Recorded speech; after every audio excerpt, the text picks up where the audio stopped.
that is it possible that I could run a full marathon business? And my dad said, "Yeah, are you crazy? What did I Yeah. see you? Yeah, I want to run 42.2 kilometers." And he said, "Give me a few days. I'll talk to mom." Are you running a marathon? Oh, I could never run a marathon. Are you sure about that? A marathon? That's like 42 kilometers, 26 miles. I don't understand those people. That used to be me. But not anymore. Welcome to the Marathon Podcast. My name is Christian Warwick. Warwick runs on Instagram, YouTube. Really happy to have you here. I really appreciate you tuning back into the Marathon Podcast or tuning in for the first time if that's what you're doing. I am so sorry about me not posting on social media these days. It's been so busy with work and it's been a struggle to even be able to post these episodes or publish these episodes every week, three of them. I'm very proud, to be honest, that I've been able to do so. Like I said in the last episode, I'm going to share how things are going with my own running and my journey at the end of this episode. In today's episode, we are having Theodor Mamelund on. He's a Norwegian runner and not your typical runner. He is currently 16 years old. He is 16 years old. But in 2025, when he was 15 years old, he ran a 3:03 marathon, which is just crazy impressive. And unofficially, if I don't have the statistics on this, but I think that that is maybe the fastest marathon by a 15-year-old in Norway, at least. And I was so impressed when I read about this. So I reached out to him a couple of days ago asking him if he wanted to come on the podcast. He said yes. And I was impressed with his English as well. He's 15 years old. I'm not sure if I would have been able to jump on a podcast in English when I was 15. So just genuinely a nice person, but also very wise. Like he is 16 years old. He's doing some of his runs without a watch. He's just like being so smart about his training. And in this episode, he shared how obviously how he got into running. He's fairly young still, so like the story of this is not as long and uh, back in time as some of the other stories that I've had on the podcast. But he also shared how he was training, which I found to be interesting, and obviously about the race where he did a 3:03 marathon. He also has run 1:23:59 half marathon, and he's uh, done an ultra marathon, a backyard kind of thing, where he did 82.2 kilometers. He said that that came from a lack of motivation after his marathon. So I don't know. That didn't really make sense to me. So I obviously had to ask him about that. He also talks about his ambitions going forward with running and also why he's now kind of taking a little bit of a break from running. Obviously, at 16 years old, there are a lot of things happening. And yeah, he might not prioritize running as much going forward, but still super inspiring and educational episode, to be honest. I think that we can all learn a lot from this 16-year-old. So enjoy this conversation with Theodore and yeah, go give him a follow. I think that it's going to be a lot of cool stuff uh, going on or coming from his accounts going forward. And obviously, I'm just adding the links down below here. Theodore, welcome to the Marathon Podcast. You're the youngest guest I've ever had on here.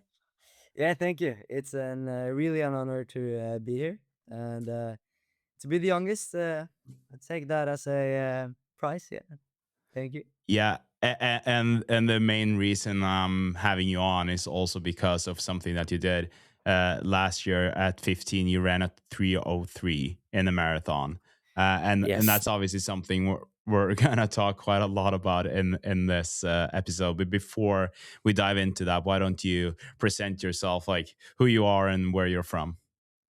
Yeah, sure. My name is Teodor, and I'm from Uppsala in Oslo.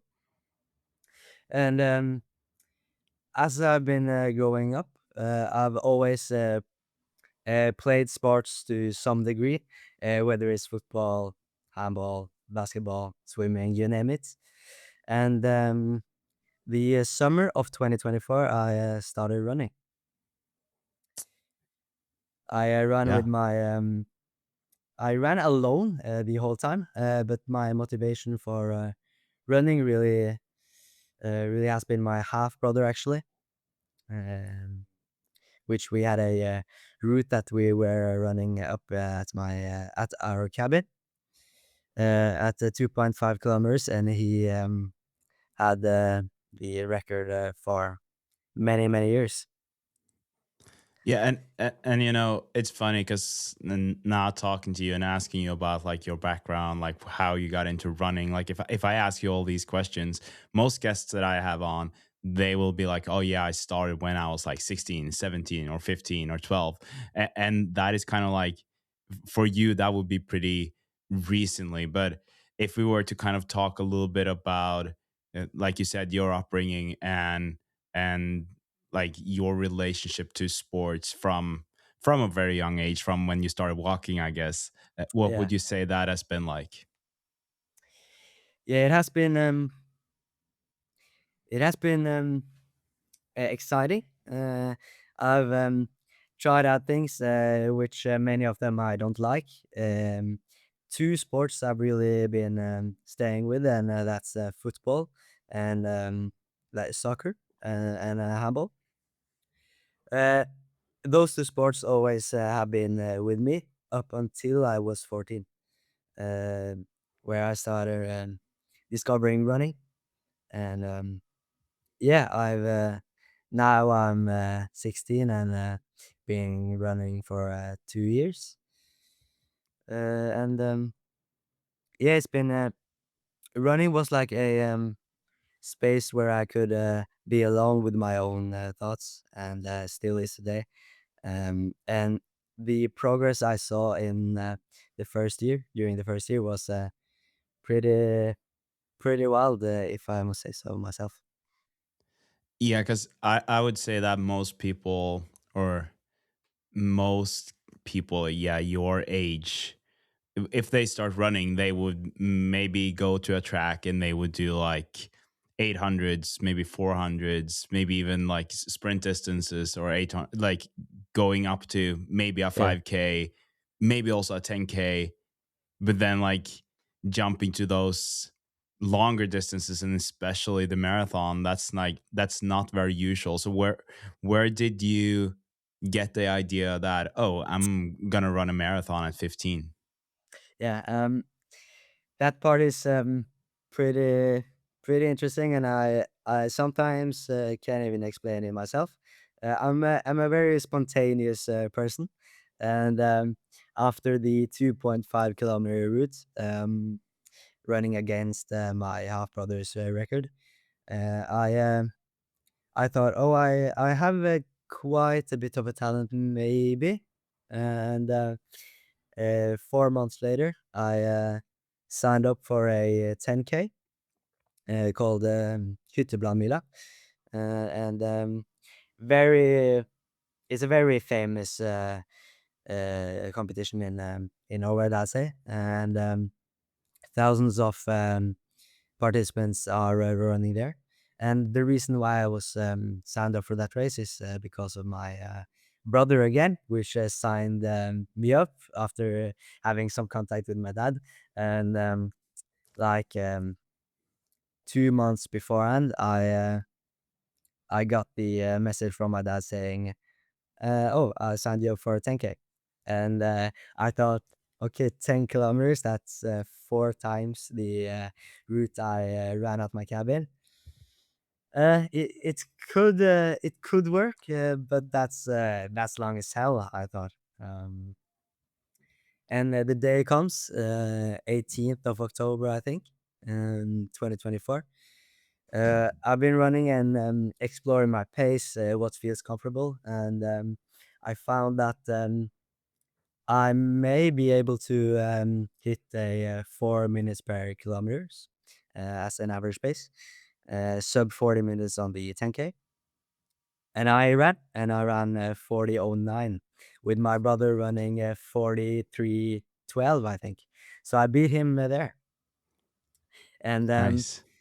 yeah, I was very happy with myself. I remember, and I thought, okay, 4 months of running, 40-minute 10K. This could be bigger, and I without signing up for any half marathons or any longer distances, I just asked my dad 2 weeks later if that if is it possible that I could run a full marathon distance, and my dad said, "Yeah, are you crazy? What did I Yeah. see you? Yeah, I want to run 42.2 kilometers." And he said, "Give me a few days. I'll talk to mom." And we came back to talking about it, and my mom was like, "No, no, that not a chance. You're not Do you know running that what? full." Do you know why that was? What was she worried about? She never known anybody that's running those distances, and she she was like, she couldn't comprehend the distance. I'm 14 at that time. No, actually, I just turned 15, and she was, "What are you doing?" She was worried about the distance in itself, my training up to the run, the competition, and my knees, and she heard that running marathons are bad for your joints and your knees and your legs and everything. She thought I was going crazy, and but somehow I managed to get them on my side. Uh, Mom was a bit harder than dad, but it worked, and yeah, I just had really kickstarted my motivation, uh, and started going straight to marathons rather than going to half marathons.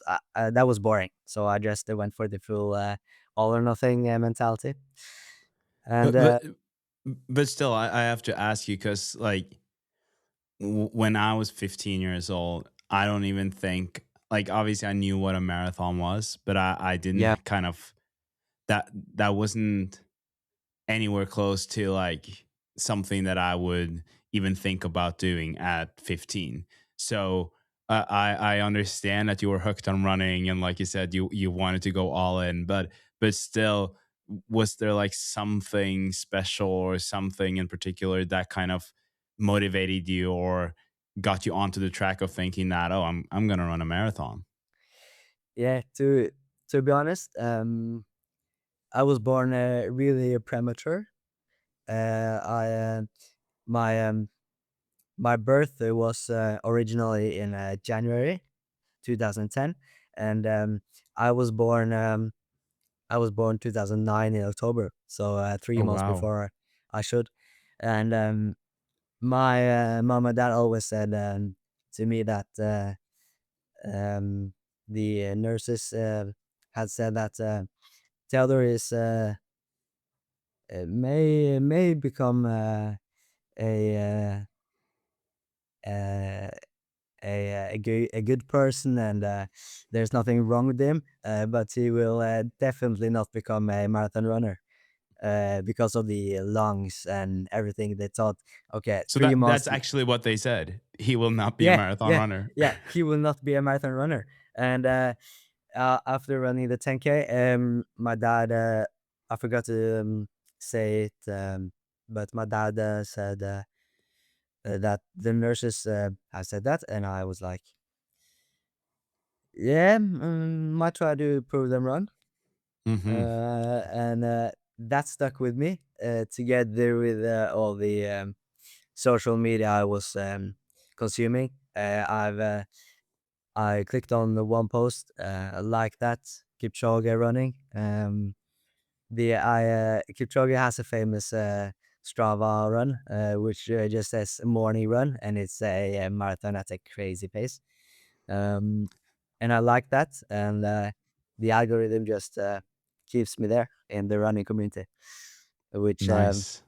yeah, We're gonna talk more about that marathon as well, but I think that when we are talking about this, like what the nurses or the doctors told your parents when you were born, yeah, they said no marathon, but you've also done like an ultra marathon, right?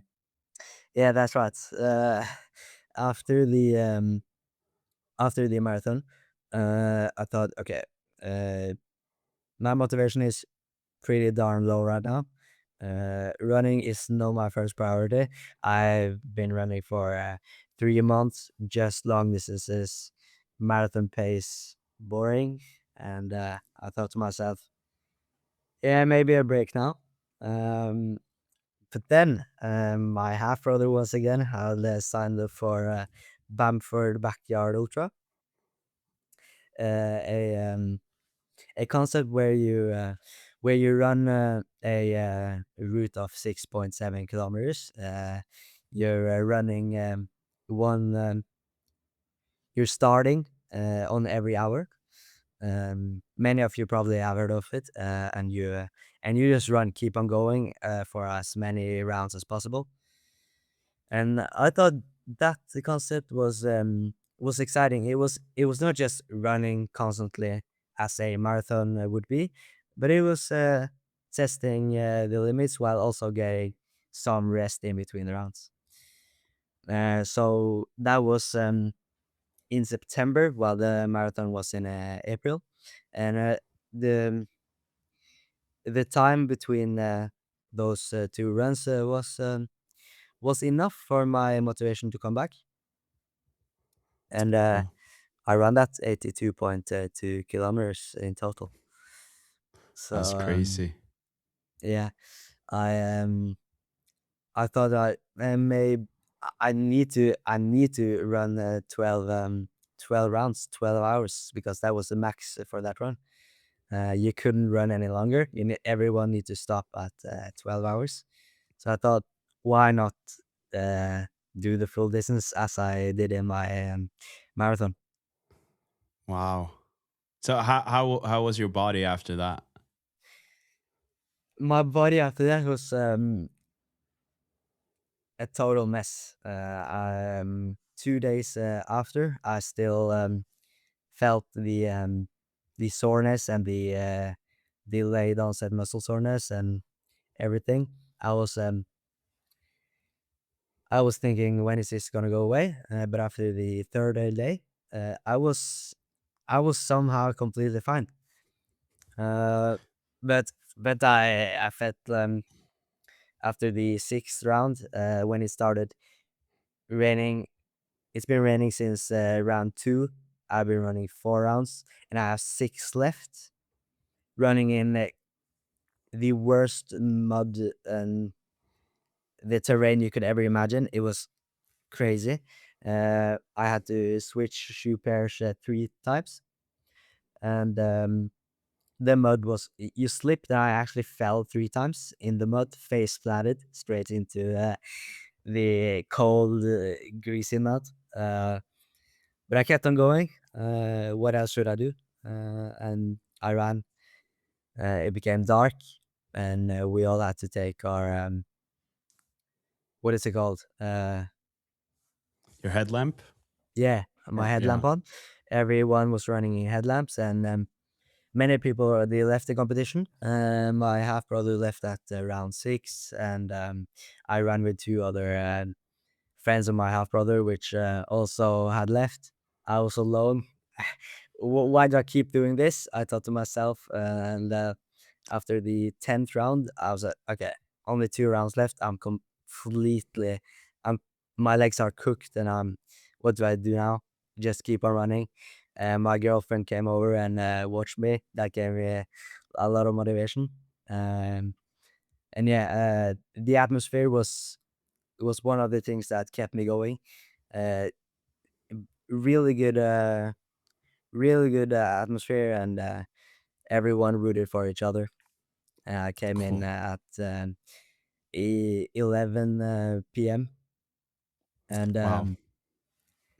dark. I didn't see anything, but I came third out of 300 starting people. So Oh wow. You know, we're gonna have to, like, in our conversation, break all this kind of down into segments, because there are a lot of things that I'm super curious about now that yeah, you're talking about this.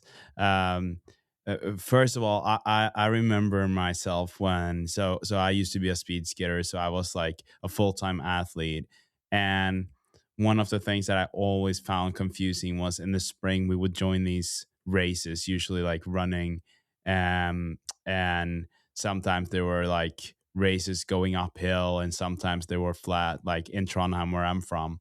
And we would see these really young runners, probably people like yourself, running, and we were like, how is it possible that this guy or girl is like faster than I am now, or than us, because we are training like 35 hours a week and we're full-time athletes. And how did people, like, whether we look at the marathon or the 10K or the ultra that you did, what were the reactions from people around you? yeah. I remembered after just the first 10K I was running, people was, "Oh, you're doing good. You're running a 40-minute 10K just by 4 months of running." And back then I was really lightweight. Still am to a degree, but I was weighing 44 kg. Oh wow. Yeah, and a body made for running, I think. And people wasn't super surprised by the 10K because yeah, I was in good shape and uh, sort of expected me to run fast. And at the time, I was also a part of a handball club, which many of the trainers were watching my running, and when they saw me clocking at a 37:50 10K Drammen TK right before the marathon, I I published on my story and said body felt good, and yeah, I could run 10K more. And it was really feeling really good. I think it's one of my best runs ever. I could, I was, my breathing wasn't even, yeah, my heart rate was 160, and not at all tired after the run. And one of my dad's colleagues um, sent me over 500 Norwegian kroners, around $50 for the run I did, and he said that Nice. if you run uh, sub 3:30 at the marathon that's coming up, I will give you 1,000 Norwegian kroners, Nice. $100. So that kept me going too, and yeah, the reactions from my classmates were, yeah, what are you doing? I can't comprehend what exactly is. Why are you running so long distances? Is it fun? And I said, yeah, it's it's fun, uh, but but running 30 kilometers each weekend is getting pretty boring now. Yeah. Um, and one of my best classmates, we've been friends for 10 years now, uh, told me that he wanted to join me for a run, but bailed out right before I was going for it. So yeah, It is pretty unusual, I think, especially like you yeah, said with 30K runs in the uh, on the weekends. And I think we kind of need a little bit of a timeline here, because now we talked about your races and you talked about your 37:50. Was it the race that you did before the yeah, marathon? I know that your PR now is 3700. Is it? Yes, yes, that's Yeah. right. So, but if we were to kind of look at when did you do that first 10K when you did 4009? What That month was and year was that? 2024 in around the middle of October. Okay, yeah. So you did that, and that was just after you turned 15, right? Yes, yes, that's right. Yeah. And then when did you do the marathon, the 303 marathon? The marathon was in April, In April. 20 2025. Yeah. Okay. And so that means that you improved your 10K time between October and also April, was it? Like, did you do the 10K, the Yeah, 3750? the 3750 was it was uh 3 weeks before the marathon, I think, around Hmm. 2 3 weeks. So Okay. Yeah. in the start of April, I think, 1st of April or something like Yeah. that. Yeah. And where did you do your marathon? Was that here in Norway? Yeah, it was in Holmestrand, Okay. Yeah. a Nice. coast. Yeah, yeah. So Yeah. a very flat route, but it was harder than I thought because I thought it was very flat and clean.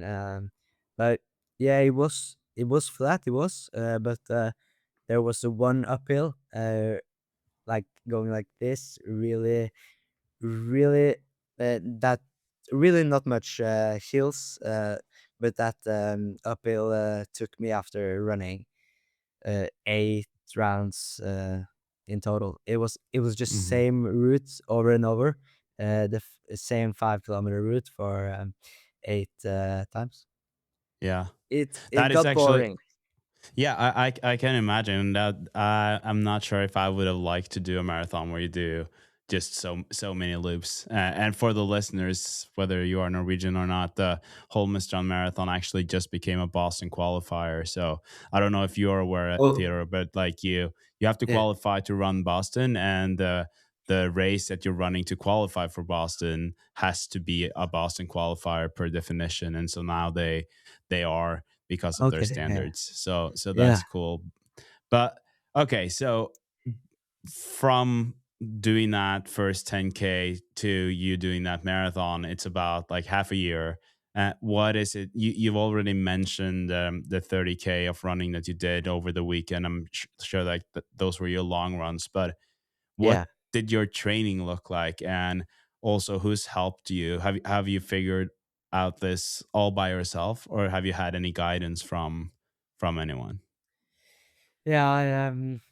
I took a program on Runner's World, and uh, I modified it pretty much, but the same structure to some degree. And I kind of made my own program. Let's say 60% me and 40% Runner's World, um, which I had runs 5 times a week with a lot of volume, uh, building the volume up from around 50 or 60K kilometers, I think, a week Hmm. to a peak week of 130 kilometers just for testing.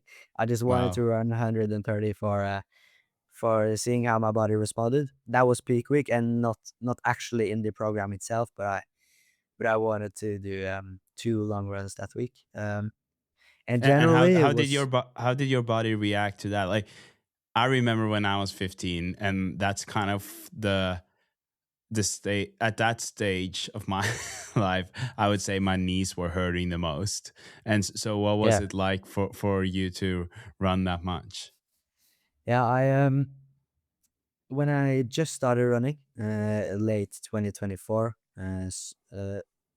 my knees were hurting really bad in the first 3 months. I didn't know what a build-up was. I didn't know that I should gradually increase my volume. I just went for around from 0 to 50 kilometers a week without doing any build-up, as I said. And my knees really felt that. Let's just say that. But somehow I just kept on going with the same volume, and around New Year's Eve, January 2025, my knees stopped hurting suddenly. Uh, Nice. it maybe not the best approach. If I would if I would help another runner now, I would say build it up. Um 0 kilometers first week, that's okay. Then take 5 kilometers, 15, 25, etc. Um, but yeah, the marathon blocks I started in February, so I had 1 month pain free before starting the marathon, and I already built a good aerobic base with running long runs in the weekend and runs of about 10 kilometers um, 3 times of the week. So I already had a pretty good base. Even though my knees were hurting during that time, it got away, and I started my marathon plan. Nice. Training, yeah, No, sorry. Keep going. yeah. I was training 5 days a week, and a typical session I would do. Uh, I always had a 10K, which from week 1 to 10, I increased to 18. So 10 the first week, 11, then 12, 13, etc. until I run my shortest run, 18 kilometers.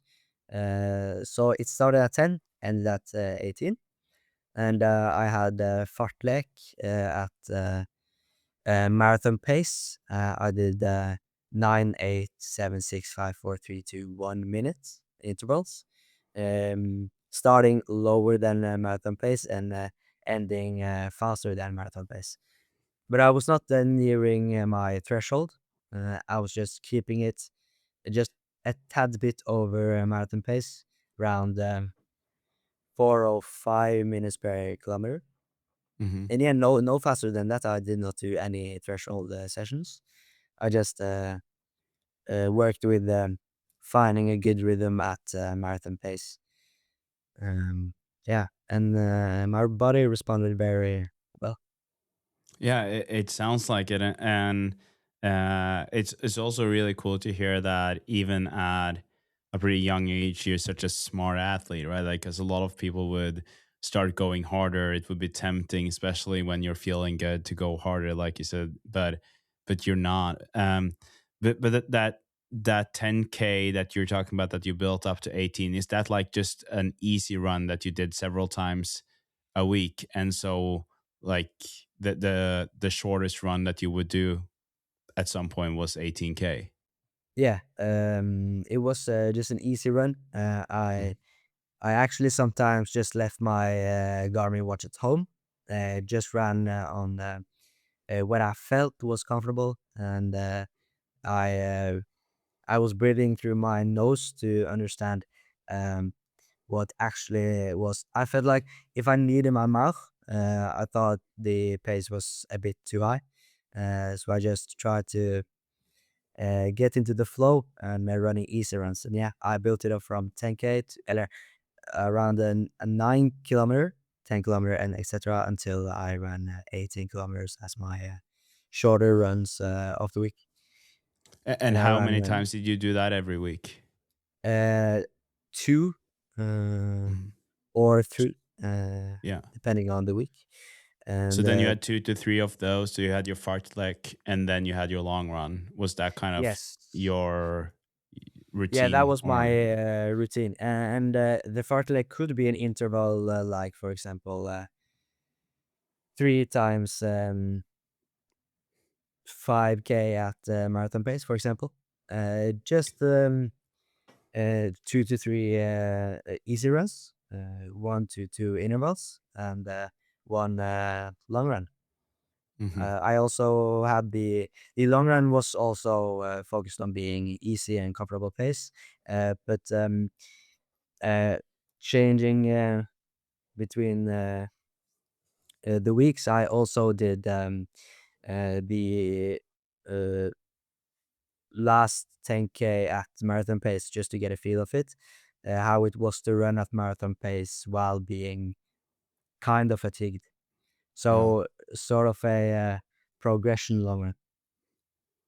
But you know, when you're talking about marathon pace, I'm curious how you got to, or like how you knew what that was for you, because obviously it's your first marathon, and based on what you said about your dad's friend, he was saying if you run a sub 330 marathon, and from sub 330, so say 329 to 303, that's like a huge difference, especially in Yeah, pace. And so did you have a goal when you started that you wanted to run around the time that you ended up with, or was like marathon time? How did you get a relationship to or find that marathon pace that you're talking yeah, about? yeah. Because that part is really interesting. Actually, I had no idea what pace to run at. I've never run a marathon. The longest I run is 10 kilometers. What is my marathon pace? And I knew that during the 12 weeks, since I only ran for at that time 6 months, I think. Uh, I knew I was going to progress during the marathon block too, so I would get faster. Uh, which means also my marathon pace should be faster. And my plan was to run a sub 4 marathon at the start. And the sub 4 hour marathon is, what is that in minutes per kilometer? I think it is, Maybe 5:30, is it? yeah, around 5:27 or something like that. Yeah. Uh, I ran for the first week at 5:30 ish, and thought, okay, this is too slow. So I changed it to 3:30. Ran for that in for like 3 months, like 2 weeks, sorry.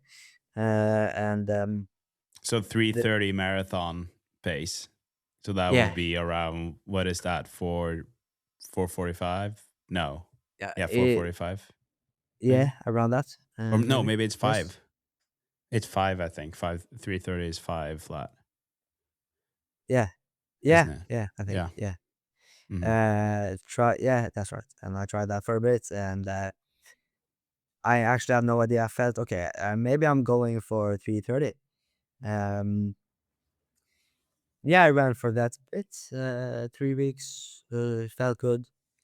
Uh, and yeah, I thought sub 3:20 might be possible on race day. The adrenaline and the carb loading and etc. And I ran with that. Felt good, yeah. And at like last 5 weeks, I changed. Okay, my goal is sub 3:15. That's it. I'm probably not running sub 3:10, and I'm definitely not running sub 3. That's not happening. And yeah, whilst I didn't run sub 3, um, I actually at the race day, I had prepped for 3 days with the carbs and my mind. How should I run this run? Um, and I started with a guy that I met on the starting line because I don't know why, but I didn't find the flag, the The for Pacers. yeah, the Pacers. Mhm. There was no Pacers for 3:15. The only Pacer was for 3:30 and above. Didn't even find the pacer for sub 3. So yeah, I just went with the guy that was running 3:15, sub 3:15. That was his goal. And we ran together for 21.1 kilometers. We were run halfway, and we just, for the first 15 kilometers, we just chatted and yeah, got to know each other. Um, and I thought, shouldn't a marathon be? I know a marathon is long, but shouldn't a marathon be a bit harder than this? I felt like I was on my easy run, or my long run, or something like that. Um, and my mom and dad were handing me gels at every lap. Uh, they asked me if I wanted a gel or not. And yeah, I had a good feeling. I took gels every 40 minutes ish, and drank a lot of Powerade. And at 21.1 kilometers, I just left the guy I've been running with. Uh, I I thought to myself, okay, this is going to be tired, and I'm going to be alone without anyone to push me. Uh, but I'm used to that from 3 months of running alone during my marathon block. So I left, ran for was my split. I think I ran 4:07 or something like that minutes per kilometer, and I thought, okay, now I'm um, I'm in route for running a sub 3:10. A few half an ish hour after that, I thought, okay, now I can run sub 3:05, but sub 3 isn't a possibility because I started so slow, and my first half was terrible in terms of getting to sub 3. But initially, I thought my plan of running sub 3:15, I've already beaten this by over 10 minutes. I will go sub 3:05, and I'm happy with that. So I remember the last two rounds as if it was yesterday. It was the last 10K, and two rounds of 5 kilometers were left. I ran, and people were rooting for me. Some people were even shouting out my name. Teodor, come on, and that really motivated me. But yeah, the same. I've already ran the same round for six six times already, and yeah, now I'm real tired. I my muscular aspect of it was really bad. I felt my ankle. I had a sharp pain in my right ankle, and I thought, is this going to hold to the finish line? And the last round, um, I was I knew I was going to run sub 3:04 if I just kept the same pace. Maybe I could even go faster if I really set at the end. And the last downhill on asphalt was crazy. I need to almost walk down there because my my legs and my quads were hurting so bad. I just wanted to lay down and cry like it was terrible. And I I run around the last corner, see my dad and my mom and everyone shooting my name and rooting for me. Clocked in at 3:03:57, and I just it was sunny. It was a sunny day. It was a beautiful day, 18 degrees, and I just lay down in the sun, and yeah, I don't know where my head was at then. I don't even remember what I did after reaching the finish line. I was happy running 3:03:57, but at the same time, I always want to uh, be better. And I thought to myself, okay, sub 3 hours could actually be possible if I just started quicker. But I guess we never know that too, because I just started really slow. I thought, but again, a marathon is long, and if I started at a faster pace, I might. I could have collapsed after 35 kilometers, where most people say the marathon actually starts, and Hmm. I didn't want that to happen too. So yeah, I'm happy with my run. It's super super impressive, and it's also impressive how smart you were about it. Like, although like you said, it could be that you could have started a bit slower, no, a bit faster, but you're still not blowing up early on, which a lot of people would do. Like, a lot of people are Yeah, much older and much more experienced than you would probably do that, or they have done that. When crossing that finish line, like you said, you don't necessarily remember the feelings, and you're ambitious, so you kind of, I'm sure you were like, oh, what if I ran a sub 3 marathon? But still, for the people around, I'm sure that when a 15-year-old crosses the finish line in 3:03, and I don't know if this is official, but saw that you wrote something about that. This is probably the fastest time by a 15-year-old in Norway. Like, Yeah. how did people react to that? Because, like, yes, you had the 40:09 10K. I don't think people are like blown away by that, but this they might be No, more blown away by. yeah. Um, After the run, we sat down at a cafe, just a quick walk from the finish line, 100 meters or something.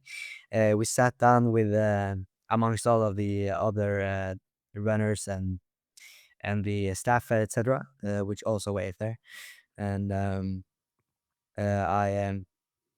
I met a guy that I've seen on social media. Uh, Not a runner at all, just a content creator for fun and a comedian sort of, um, which I greeted, and he had run the half marathon though, but he was impressed my my run, and that was the first reaction. And then after that, I met the guy I was running um, the first half with. Mhm. He beat his goal. His goal was 3:15, and he ran at 3:11 or something. So he was completely crushed. He he had run a marathon too. But I had been in the finish line at the finish line place for 5-10 minutes ish, and I got my breathing and heart rate down. Uh, I greeted him and said congratulations. He asked me if I ran sub 3 even, which we talked about, but I said no, sub 3. Sub 3 I didn't, but I'm happy with 3:03. And he was like, 3:03? That's because he had run 2:58 before at a Berlin marathon. And Mhm. he said, okay, that's impressive. And we just walked on with our day, driving back home. I got thousands, not thousands, but I got pretty many messages from Instagram, people greeting me, and yeah, even though I didn't run a sub 3 marathon, the colleague of my dad gave me the money he was talking about.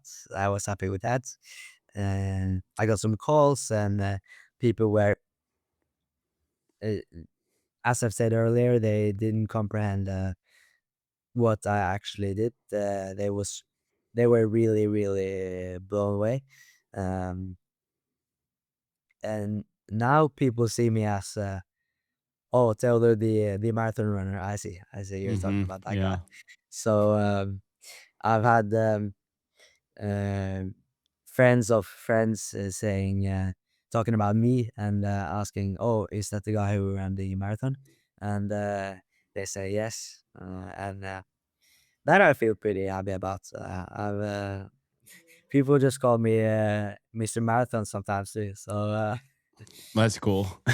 yeah, yeah, Maybe that should be the title of this episode, Mr. yeah, yeah, Marathon. Yeah. yeah, maybe.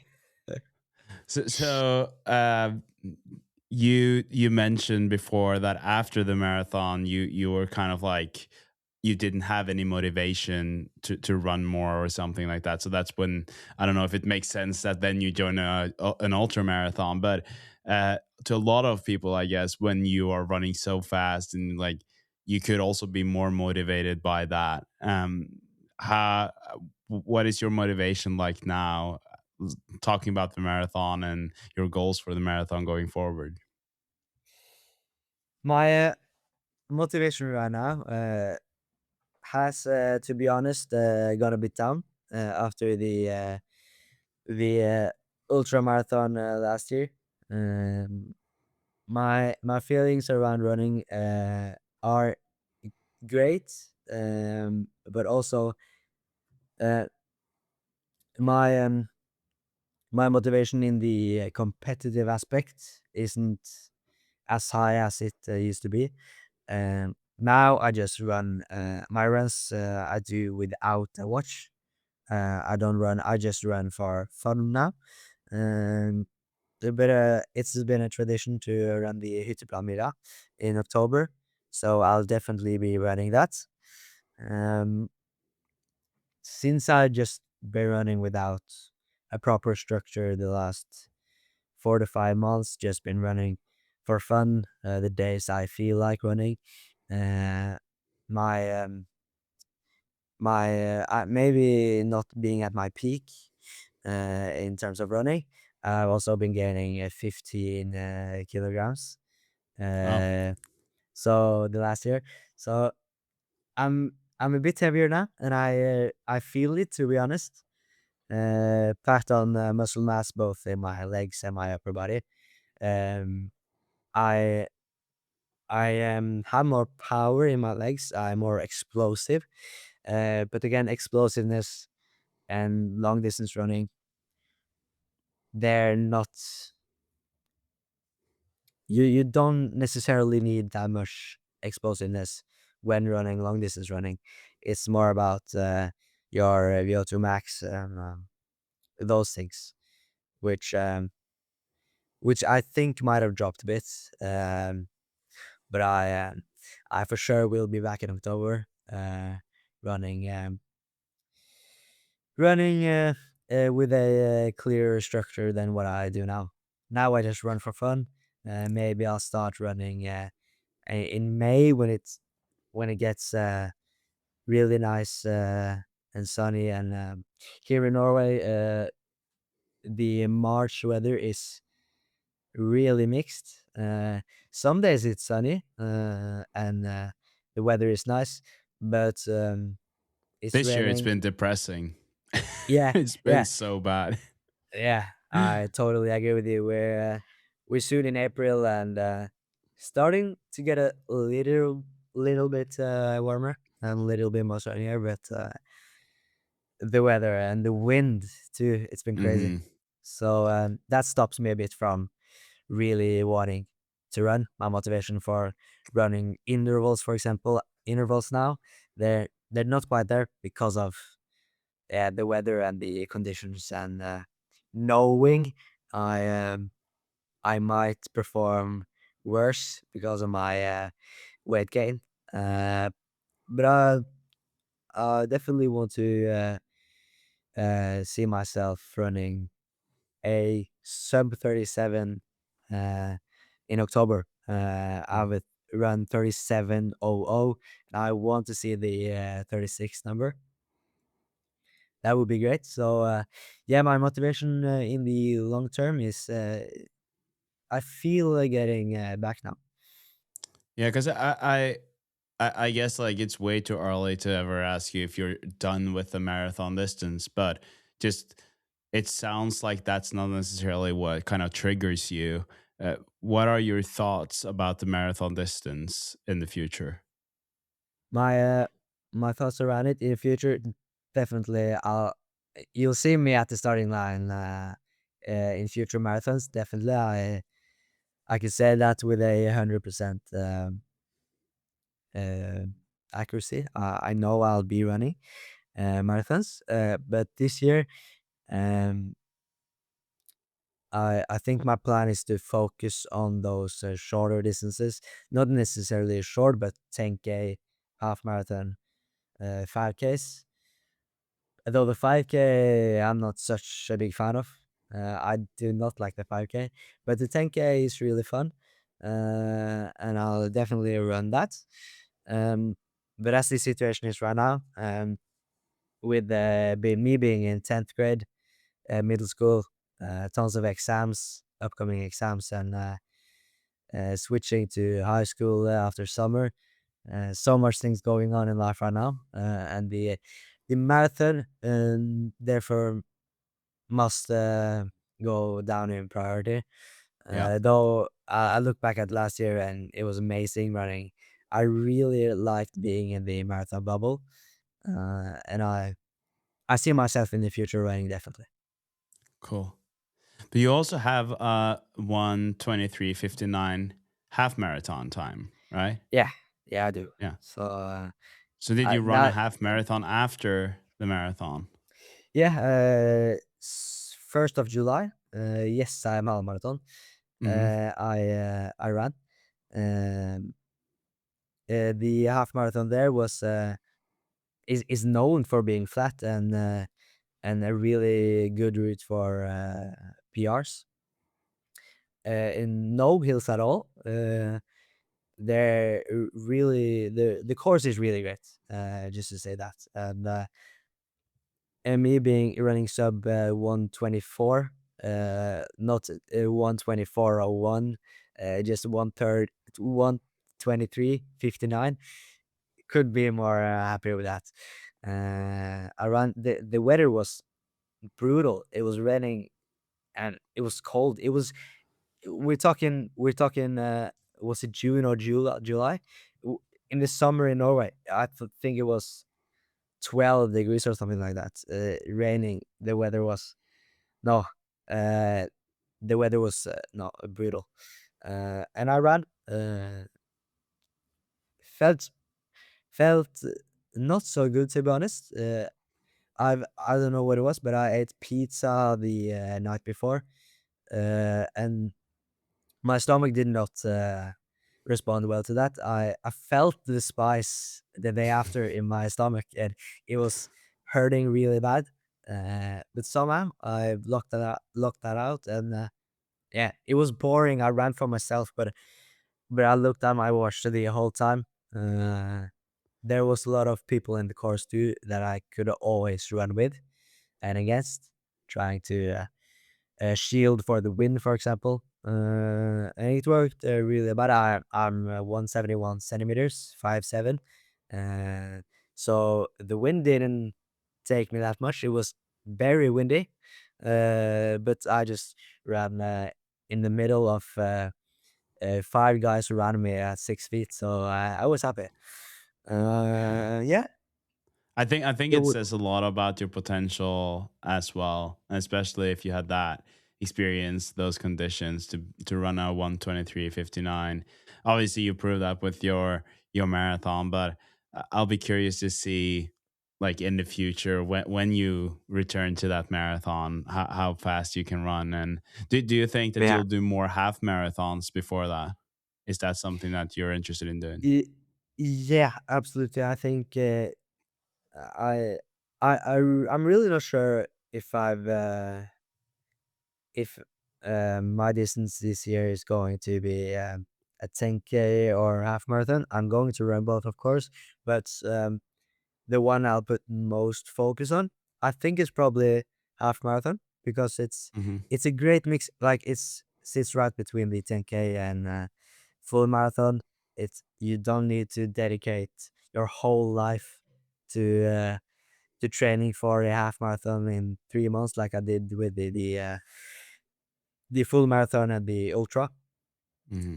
You can modify to your liking the training program, and you can sign up for one in potentially 2 months and run it. It's uh, it's not that big of a deal. Uh, I really like the half marathon distance, even though I'm was my first experience with it, and I've only actually run a half marathon in a competition one time, and that was Hmm. SM. So I really want to try that more out, and yeah, maybe I'll get a new favorite distance. Half marathons are Yeah. fun, but the marathon, I really badly want the sub 3 marathon. Like, if I don't run sub 3 marathon in the next 2 years, I don't know what to do. I need that one. Yeah. Yeah. So I'm sure you'll make it. I mean, 303 at 15, it's definitely in the cards for you. So, I'm like I said, I'm excited to see where this will end, but I'm also very intrigued by something that you mentioned a couple times, and that is that you threw your watch away and now you're just running without your Garmin. And I feel Yeah, like, there's a lot of talk about uh, the youth of today, and like I'm saying that, and I'm 33, so I still consider myself young, but like people are talking about people your age being on social media, and that's all accounts, and like you're in it for the likes and the kudos on Strava, whatever it is, and yeah, you are just out there, and it seems like you're really just training for yourself. It's not like to get the feedback, the attention from anyone else. But also, you said that during the marathon block that you kind of ran every now and then without a watch. Is that something that you are like very much aware of, like an intention behind that, or is it just, yeah? Why are you yeah, choosing to run without a watch? yeah, yeah. I understand. To run without a watch for me is uh, is is like letting go of more thinking. When I run, I want to think just about my footsteps and my breathing, and I necessarily don't. I want to feel the benefits of it and feel that I progress, and I don't need a watch for that, especially on runs where I just run easy runs in my training. Uh, yeah, you can follow uh, the heart rate, and but the truth is that you won't have the same heart rate at all if you're doing a 12K easy on Wednesday. Let's say you run at 5 minutes per kilometer.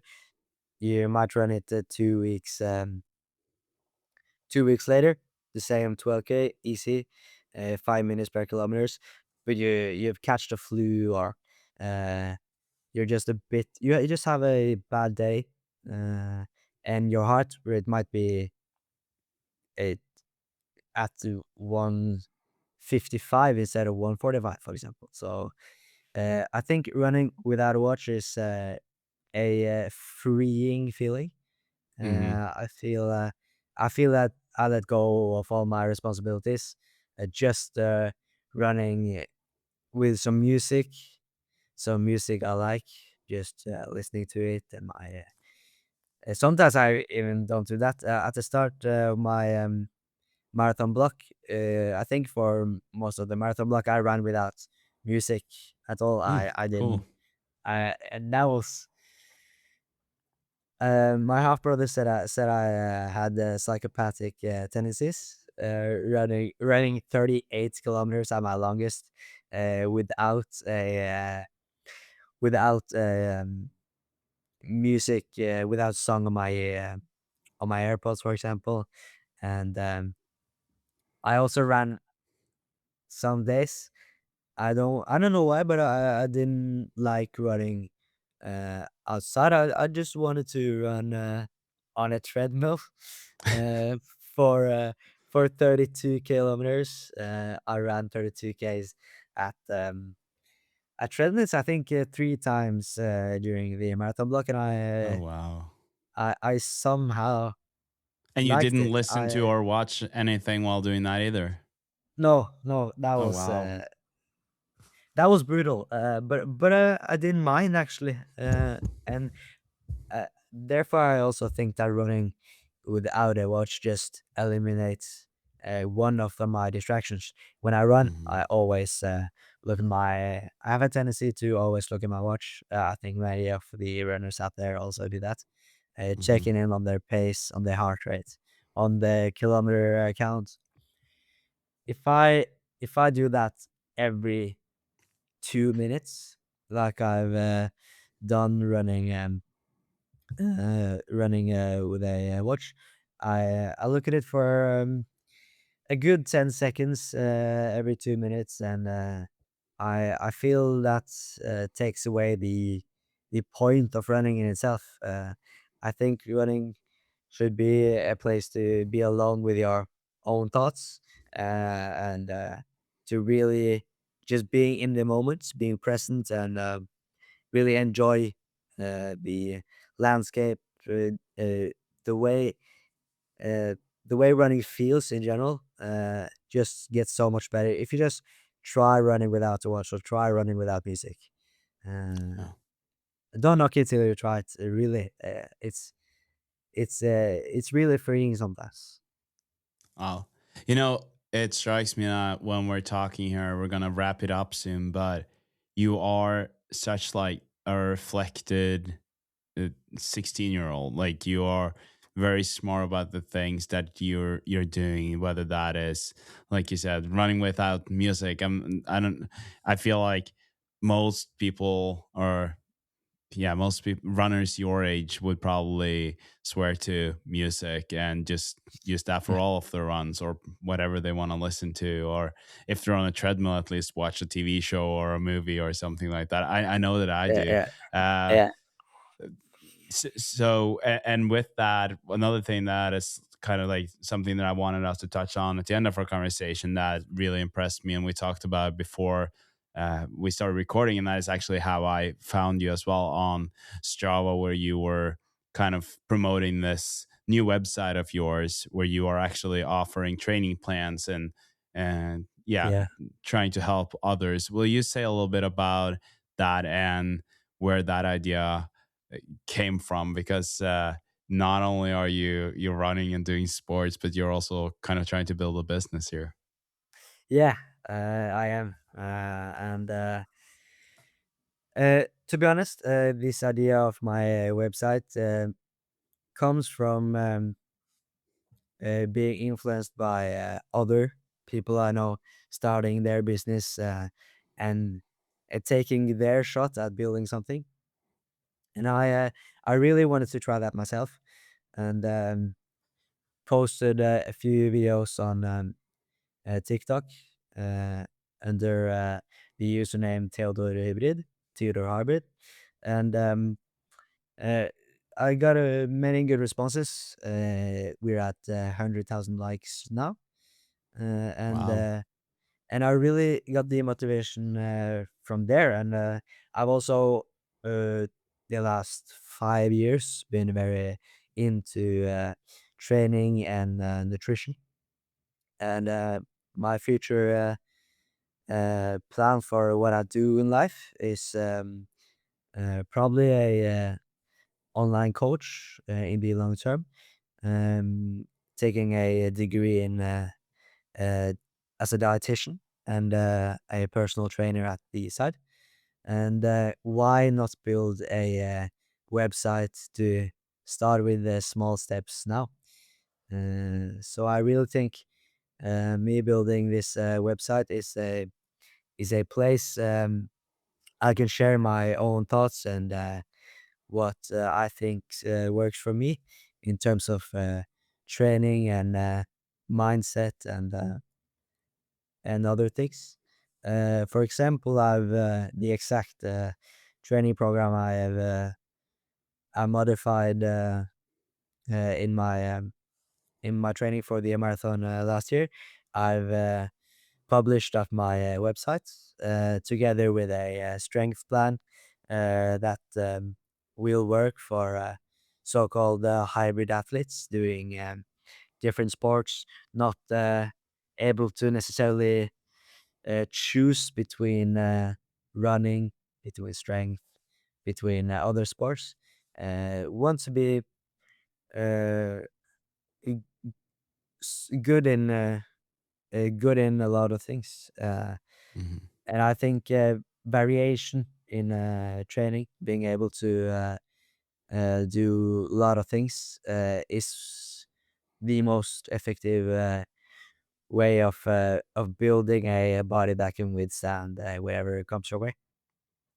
Awesome. And yeah, And on our website, like you said, you have the plans, and people can buy the marathon plan or the strength plan. And as of right now, that is $12.49. And that is that a one time purchase, so they buy it and then they will have the plan forever. yes, it's a one-time purchase done need to subscribe to a monthly thing or anything. You just click on it, choose what plan you want. I'll build more plans in the upcoming weeks too. If you, for example, choose the Marathon Sub 3 plan, you buy it for $12.49 and you'll have it for an unlimited time. And Cool. you get a receipt on mail, which I've written, and a real structured PDF file that I've been working on 12 hours on Saturday, sitting editing it, and yeah, trying my best to get others to really understand what did work for me and why I do that, and the background behind all of these sessions. Awesome. So Theodore, I am just very impressed with everything that you do, obviously with your running, but also with this and the business that you're trying to build. And I really hope that people will check it out and that you'll get a lot of purchases on that plan. And yeah, I hope to see you on the starting line together at some point. That would be great. yeah, thank you. That would be really cool. Mhm. So And thank you so much for guesting the marathon podcast, and yeah, for being the youngest guest ever. I doubt that anyone younger than you will ever come on. So yeah, yeah, proud to yeah, have had you on. yeah. It means a lot. Been great to being here talking with you for an hour plus, and I hope the listeners also like it. And I'm sure thanks for they having did. me. Yeah, thank you, Yeah, Theodore. bye. I feel like Theodore is showing us all these like things that we need to learn from as well. I mean, obviously at 16, you are recovering faster. I mean, most people would not feel fully recovered 3 days after an ultra marathon, but it's still very impressive. And I think that it's like kind of maybe a great way of looking at running the way he did in terms of like not going faster than the marathon pace, never even hitting threshold. I'm not saying that is the recipe to run faster, but he still proves that it's possible to build capacity. And what I mean by that is that a lot of people are saying that if you haven't been had a certain fitness before, you need to kind of build a capacity with higher intensity, zone four, all of that. And then Theodore comes here. He's 16 years old, 15 when he ran the marathon. He doesn't have that like background or base of training from a younger age. He is now building. He's still a young athlete, and he's showing that or proving that it's possible to run fast in the marathon just by adding that low zone three. I would say because that's what it sounds like he's been doing. So thank you for guesting the marathon podcast, Theodore. I appreciate that. And I guess now it's time for me to kind of share a little bit about what my training is looking like these days. I'm still kind of coming back from the cold that I had last week. I still wake up feeling a little clogged and things are not perfect, but resting heart rate is back down. And I am feeling better every day, I think. And so I can't, like, it would be a lie saying that I'm not stressed out about Boston. Today recording this, it's 4 weeks until Boston, and today John prescribed 30 to 50 minutes of running to me because we are trying to build back after me being sick. I'm having a call with him in an hour and a half. It's not fun. I'm smiling and I'm obviously happy because life is not all about this Boston Marathon, but it sucks. Like, especially having trained so well until a month and a half ago and then now this. But I also feel like it's a chance to kind of uh, you're challenged on overcoming these things as well. And for me, I think that what I can learn from this is that if something happens like this and it's a bigger race at some point, Boston is big for me, but I it's also just like another race on my journey to a 225 or faster. And if this happened before a race where I really needed to perform, because of something else. Uh, Say this was last year when I tried to qualify for Boston, and this happened. How would I deal with that? And how do you deal with uh, 4 weeks before the marathon starting to rebuild and knowing that I can't taper 2 weeks from now? Those are things that I hope that I will kind of take away from this looking back. And I don't know yet what the next 2, 3, 4 weeks will look like, but I know that I'm not going to taper properly. It's probably going to be much more of a steady build. And then my guess is that the marathon week, or like the week leading up to Boston, will probably look more like a normal training week than a taper week. So yeah, I'll keep you guys updated on this, obviously. I also just started working with Casey, who's been on the podcast, a nutritionist, which is super fun. It was interesting having a call with her last week. She started to kind of, she got to know me a bit better. Obviously, it's important to be very honest, transparent on all the things, all the challenges that I have, or the things that I want to improve on. And it's been very interesting to see how, just because I've been logging my food by taking photos of them. And it's been interesting to see how that has actually changed my perspective on my nutrition as well. I've been much more aware of what I'm eating, and not in a bad way, not like trying to lose weight or anything like that. But I'm just like, because I'm taking photos of it, I feel more, um, not obligated, but I guess like I feel more accountable. So I feel like I am now able to, because of that, eat more healthy, take or make more sustainable choices in terms of my running and my body in general. So that is fun to see, and I can't wait to keep working with Casey and get more snack options. Like that is something that she gave me. She gave me some snack options, things that I never thought that would be good or okay to snack on, like popcorn. That's apparently something I can just snack on, and as an option she gave me, like on that list. So I'll try to update you guys on that as well.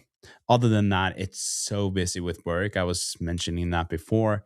This week I have a big shoot. It's a huge project. We're having a lot of fun with that. Like me and my client, I'm bringing my best friend Christian on as a production assistant tomorrow and filming some behind the scenes. We have an actress coming in. We have a makeup artist. It's like pretty professional setting, and yeah, a lot of fun. And I'm finally getting like finding that passion of like, feel like now I'm finally passionate about filmmaking again, which also feels nice after a couple of years of not really feeling motivated for any of these projects. So I'll probably share some of those things on my Instagram as well going forward. Share it from my like photography and filmmaker profile. If you are into filmmaking and photography, you can also head over to Chris Warwick on YouTube or Christian Warwick on Instagram, where I'm sharing more of those things, trying to be a bit better at that as well. I guess that's all for now. I have no idea who I'm going to have on the podcast on Friday. I'll find some guest, I guess, or it will be a monologue again. What's been interesting, by the way, is to see that the numbers of the podcast are really depending on the social media thing, I think, because the numbers have gone down now that I've been a bit less uh, visible, I guess, on social media. So I'll need to be better at that. But maybe I can also ask for your help to obviously give this podcast a review, but also share it with a friend or someone who you think that will like this podcast. I hope that you enjoyed this conversation with Theodore. I hope that you are having a good run if that's what you're doing. And I hope that your training is going better than mine. And if it's not, remember that it will always get better at some point. Thank you for listening and have a good one. You listen to the Marathon Podcast, brought to you by Wild Studio. Brought to you by Wild Studio.